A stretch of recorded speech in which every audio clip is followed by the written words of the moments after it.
नमस्कार।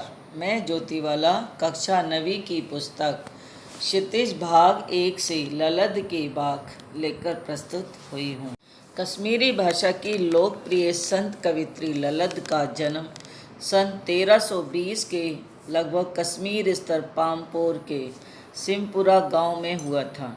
उनके जीवन के बारे में ज़्यादा जानकारी नहीं मिलती है, फिर भी ललद को कई नामों से जाना जाता है। उन्हें ललेश्वरी, लला, लल योगेश्वरी, ललारिफा आदि नामों से संबोधित किया जाता है। उनका देहांत 1391 के आसपास माना जाता है। ललद की काव्य शैली को बाग कहा जाता है।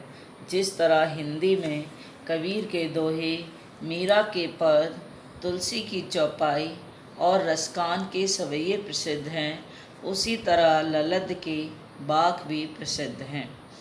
अपने बाग के जरिए उन्होंने जाति और धर्म की संकीर्णताओं से ऊपर उठकर भक्ति के ऐसे रास्ते पर चलने पर जोर दिया जिसका जुड़ाव जीवन से हो। उन्होंने धार्मिक आडंबरों का विरोध किया और प्रेम को सबसे बड़ा मूल्य बताया। वे 14वीं सदी की एक भक्ति कवित्री थी जो कश्मीर की शैव भक्ति परंपरा और कश्मीरी भाषा की एक अनमोल कड़ी मानी जाती हैं। कश्मीरी संस्कृति और कश्मीर के लोगों के धार्मिक और सामाजिक विश्वासों के निर्माण में ललेश्वरी का अत्यंत महत्वपूर्ण स्थान है। वे आधुनिक कश्मीरी भाषा का प्रमुख स्तंभ मानी जाती हैं। भक्ति काल की व्यापक जन चेतना और उनके अखिल भारतीय स्वरूप से परिचित कराने के उद्देश्य से यहाँ ललद के 4 वाक्यों का हिंदी अनुवाद प्रस्तुत किया जा रहा है। पहले वाक्य में ललद ने ईश्वर प्राप्ति के लिए किए जाने वाले अपने प्रयासों की व्यापकता की चर्चा की है। दूसरे वाक्य में बाह्य आडंबरों का विरोध करते हुए ये कहा है कि अंतःकरण से संभावी होने पर ही मनुष्य की चेतना व्यापक हो सकती है। दूसरे शब्दों में इस माया जाल में कम से कम लिप्त होना चाहिए। तीसरे वाक्य में कवित्री के आत्मलोचन की अभिव्यक्ति है। वे अनुभव करती हैं कि भवसागर से पार जाने के लिए सत्कर्म ही सहायक होते हैं। चौथे वाक्य में उन्होंने भेदभाव का विरोध किया है और ईश्वर की सर्वव्यापकता का बोध किया है। ललद ने आत्मज्ञान को ही सच्चा ज्ञान माना है। तो आइए अब प्रारंभ करते हैं ललद के बाग। रस्सी कच्चे धागे की खींच रही मैं नाव, जाने कब सुन मेरी पुकार, करें देव भव सागर पार। पानी टपके कच्चे सकोरे, व्यर्थ प्रयास हो रहे मेरे, जी में उठती रह हो घर जाने की चाह घेरे। इन पंक्तियों का भावार्थ ये है कि कवित्री ने इन पंक्तियों में अपने इंतजार और प्रयास का वर्णन किया है कि कब उनका मिलन परमात्मा से हो पाएगा। जिस तरह कच्चे घड़े से पानी टपक टपक कर कम होता जाता है, उसी तरह कवित्री का जीवन भी कम होता जा रहा है। इसी वजह से वे व्याकुल होती जा रही हैं कि कब ईश्वर उनकी पुकार सुनेंगे और इस संसार रूपी सागर से उनका बेड़ा पार लगाएंगे। इन पंक्तियों में कवित्री ने परमात्मा के निकट जाने वाले प्रयासों को कच्चे धागे से खींची जाने वाली नाव के रूप में बताया है। उन्होंने कच्चे धागे शब्द का प्रयोग इसलिए किया है क्योंकि मनुष्य कुछ समय के लिए ही इस धरती पर रहता है और उसके बाद उसे अपना शरीर त्यागना पड़ता है। धीरे धीरे समय निकलता जा रहा है और कवित्री द्वारा प्रभु मिलन के लिए किए जाने वाले प्रयास व्यर्थ होते जा रहे हैं। अब उन्हें ऐसा लग रहा है कि समय खत्म होने वाला है, अर्थात मृत्यु समीप है और अब शायद वो प्रभु से मिल नहीं पाएंगी। इसलिए उनका हृदय तड़प रहा है। वो प्रभु से मिलकर उनके घर जाना चाहती हैं, अर्थात उनकी भक्ति में लीन हो जाना चाहती हैं। इन पंक्तियों में कुछ शब्द कठिन हैं जो कि इस प्रकार हैं। नाव, नाव का मतलब है जीवन, जीवन रूपी नाव। रस्सी, कच्चे धागे की। इसमें कवित्री ने रस्सी कच्चे धागे की अपनी सांसों को कहा है कि उनकी सांसें कच्चे धागे के समान हैं।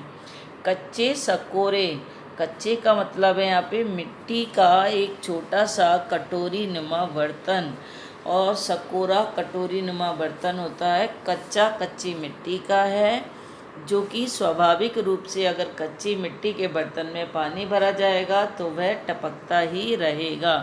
व्यर्थ प्रयास, व्यर्थ मतलब खराब हो रहे हैं, बेकार जा रहे हैं, उनके जितने भी प्रयास हैं वो सब खराब हो रहे हैं। हूक का मतलब है दुख भरी आहा, उनके जी में बार बार हूक आ रही है, दुख भरी आहा आ रही है। ललत के बाग का दूसरा खंड इस प्रकार है। खा खाकर कुछ पाएगा नहीं, ना खाकर बनेगा अहंकारी। सम खा तभी होगा संभावी, खुलेगी सांकल बंद द्वार की। इन पंक्तियों का भावार्थ इस प्रकार है कि खा खाकर कुछ पाएगा नहीं, ना खाकर बनेगा अहंकारी। तो कवित्री कहती हैं कि अगर हम सांसारिक विषम वासनाओं में डूबे रहेंगे तो कभी भी हमें मोक्ष की प्राप्ति नहीं होगी।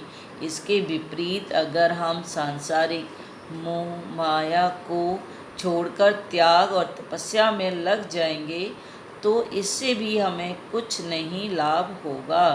भोग का पूरी तरह से त्याग करने पर हम में अहंकार आ जाएगा, जिसकी वजह से हमें मुक्ति अर्थात ज्ञान की प्राप्ति नहीं होगी। इसी वजह से कवित्री के अनुसार दोनों रास्ते ही गलत हैं।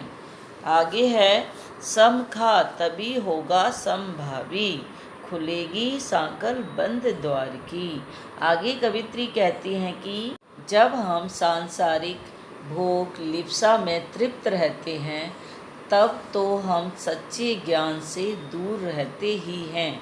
इसके विपरीत जब हम त्याग और तपस्या में लीन हो जाते हैं तब हमारे अंदर अहंकार रूपी अज्ञान आ जाता है, जिसके द्वारा हम सच्चे ज्ञान की प्राप्ति नहीं कर पाते। इसलिए कवित्री हमें बीच का मार्ग अपनाने के लिए कह रही हैं, जिससे हमारे अंदर वासना और भोग लिप्सा भी नहीं होगी और ना ही अहंकार हमारे अंदर पनप पाएगा। तभी हमारे अंदर समानता की भावना रह पाएगी। इसके बाद ही हम प्रभु की भक्ति में सच्चे मन से लीन हो सकते हैं। ललद के बाग का तीसरा भाग है। आई सीधी राह से गई न सीधी राह, सुषम सेतु पर खड़ी थी बीत गया दिन हाय। जेब टटोली कौड़ी न पाई, मांझी को दूं क्या उतराई। इन पंक्तियों में कवित्री कहती हैं कि आई सीधी राह से गई न सीधी राह, सुषम सेतु पर खड़ी थी बीत गया दिन हाय। आई न सीधी राह का अर्थ है जीवन में सांसारिक छल छद्मों के रास्ते पर चलती रहना, और सुषम सेतु का अर्थ है सुषमना नाड़ी रूपी पुल। हठ योग में शरीर की 3 प्रधान नाड़ियों में से एक नाड़ी है सुषमना, जो नासिका के मध्य भाग ब्रह्मरंध्र में स्थित है। तो यहाँ पर इन पंक्तियों का भावार्थ इस प्रकार है कि कवित्री ने मनुष्य द्वारा ईश्वर की प्राप्ति के लिए किए जाने वाले प्रयासों पर कड़ा प्रहार किया है।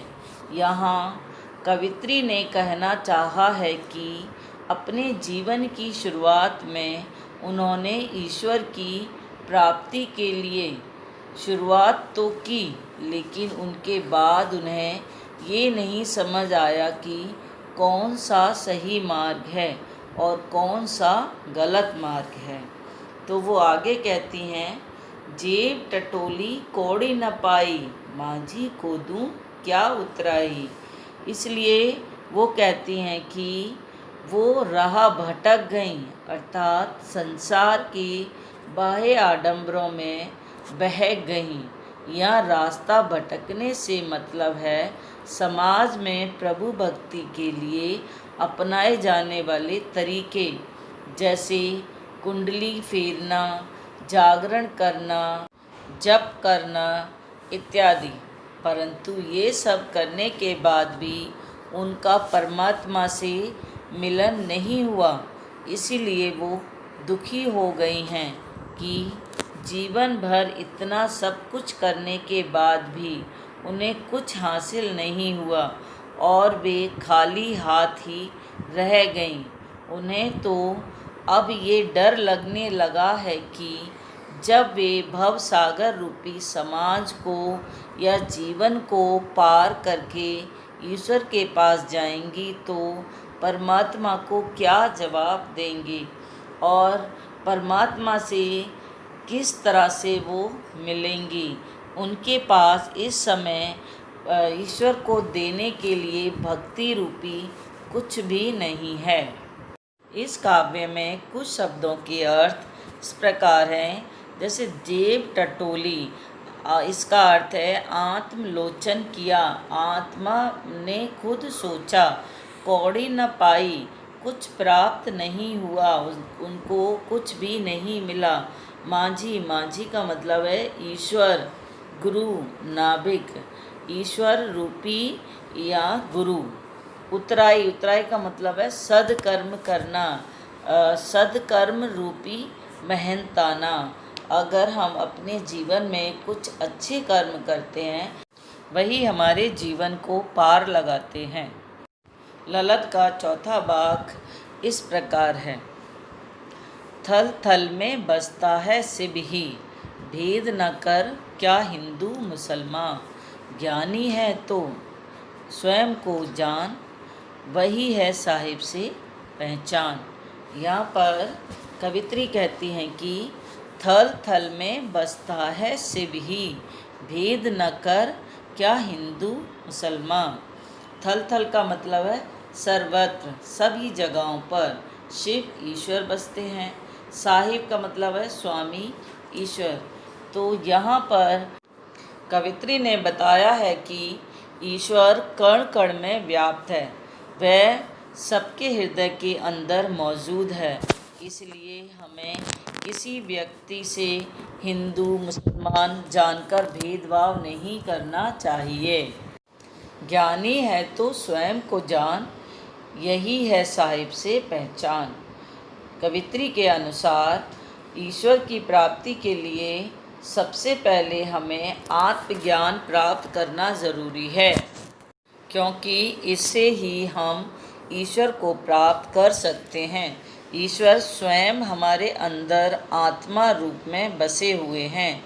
इसलिए कवित्री ज्ञानी पुरुषों से कह रही हैं कि अगर तुम ज्ञानी हो तो स्वयं को पहचानो, क्योंकि आत्मज्ञान ही एकमात्र उपाय है जिससे हम परमात्मा को समझ सकते हैं और उन्हें पहचान सकते हैं। ये ललत के भाग थे और इसका भावार्थ सभी को अच्छे से समझ आ गया होगा। और इस पर आधारित कुछ प्रश्न उत्तर हैं, उन्हें भी हम जान लेते हैं। पहला प्रश्न है हमारा, रस्सी यहाँ किसके लिए प्रयुक्त हुआ है और वह कैसी है। तो यहाँ पर कवित्री कहती हैं, इसका उत्तर है, यह रस्सी शब्द का प्रयोग मनुष्य की सांस या प्राण के लिए प्रयोग हुआ है। मनुष्य का जीवन नाश्वर है, जिसके सहारे वह शरीर रूपी नाव को खींच रहा है। वह रस्सी अत्यंत कमज़ोर है। मतलब मनुष्य की जो सांसें हैं वो बहुत ही कमज़ोर हैं, ये कब टूट जाएं कुछ कहा नहीं जा सकता। अगला प्रश्न है हमारा, कवित्री द्वारा मुक्ति के लिए किए जाने वाले प्रयास व्यर्थ हो रहे हैं। तो उत्तर है, कवित्री का जीवन बीतता जा रहा है, उम्र बढ़ती जा रही है और उनका शरीर मृत्यु के निकट पहुंचता जा रहा है, किंतु प्रभु से मिलन नहीं हो पा रहा। अतः उन्हें लगता है कि उसकी सारी साधना व्यर्थ ना हो जाए, कहीं वह साधना जो उन्होंने इस संसार रूपी जीवन में की है उसका उन्हें कोई परिणाम सही से ना मिल पाया तो ये साधना बेकार ही जाएगी। तो इस कारण वह कह रही हैं कि जितने भी उन्होंने ईश्वर को प्राप्त करने वाले प्रयास किए हैं, साधना की है, योग किया है, उसका कोई परिणाम नहीं निकला है और वह उन्हें व्यर्थ सी प्रतीत हो रही है। अगला प्रश्न है, कवित्री का घर जाने की चाह से क्या तात्पर्य है? तो इसका उत्तर है, घर जाने की चाह का तात्पर्य है इस भव सागर से मुक्ति पाकर अपने प्रभु की शरण में जाना। वह परमात्मा की शरण को ही अपना वास्तविक घर मान रही हैं। वह इस संसार को त्याग करना चाह रही हैं और ईश्वर से मिलन चाह रही हैं। अगला प्रश्न है, भाव स्पष्ट कीजिए। जेब टटोली कौड़ी न पाई। तो इसका उत्तर ये है कि कवित्री को अनुभव हो जाता है कि वह जीवन भर हठ योग साधना करती रहीं, किंतु कोई भी सफलता ना मिल सकी। उनकी जेब तो खाली की खाली ही रही। उनको ईश्वर से मिलने के लिए इस तपस्या का कोई फायदा नहीं हुआ। अगला भाव स्पष्ट है, खा खाकर कुछ पाएगा नहीं, ना खाकर बनेगा अहंकारी। इसका अर्थ ये है कि मनुष्य भोग कर करके अपना शरीर ही नष्ट करता है, उसे कोई उपलब्धि नहीं हो पाती, वह परमात्मा से दूर हो जाता है। भोग करना एक प्रकार का भटकाव ही है। भोगों पर लात मारने वाला अर्थात उन भोगों को त्यागना, त्यागी ही तपस्वी, व्रती, महात्मा, अहंकारी हो सकता है। वह स्वयं को सबसे ऊंचा मानने लगता है, अतः वह भी ईश्वर भक्ति से भटक जाता है। अगला प्रश्न है, बंद द्वार की सांकल खोलने के लिए ललद ने क्या उपाय सुझाए हैं? तो इसका उत्तर है हमारा, बंद द्वार की सांकल खोलने के लिए कवित्री ने निम्नलिखित उपाय सुझाए हैं, जो कि इस प्रकार हैं। मनुष्य को सांसारिक विषयों में ना अधिक लिप्त रहना चाहिए और ना इनसे विमुख होना चाहिए। मनुष्य को चाहिए कि ईश्वर को अपने अंतःकरण में खोजे।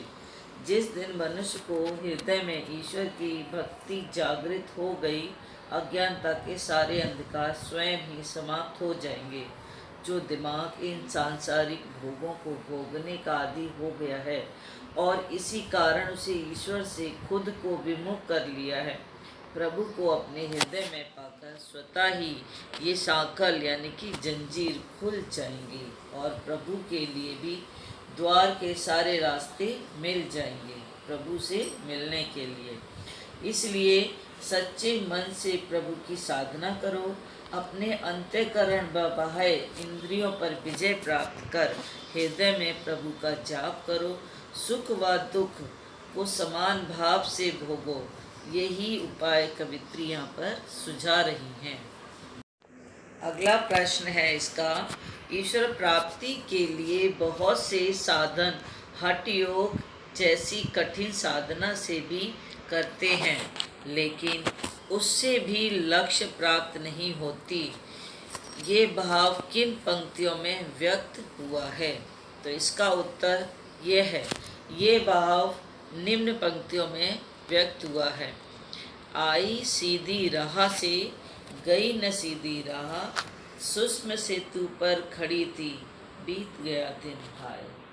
जेब टटोली कौड़ी न पाई, माझी को दूं क्या उतराई।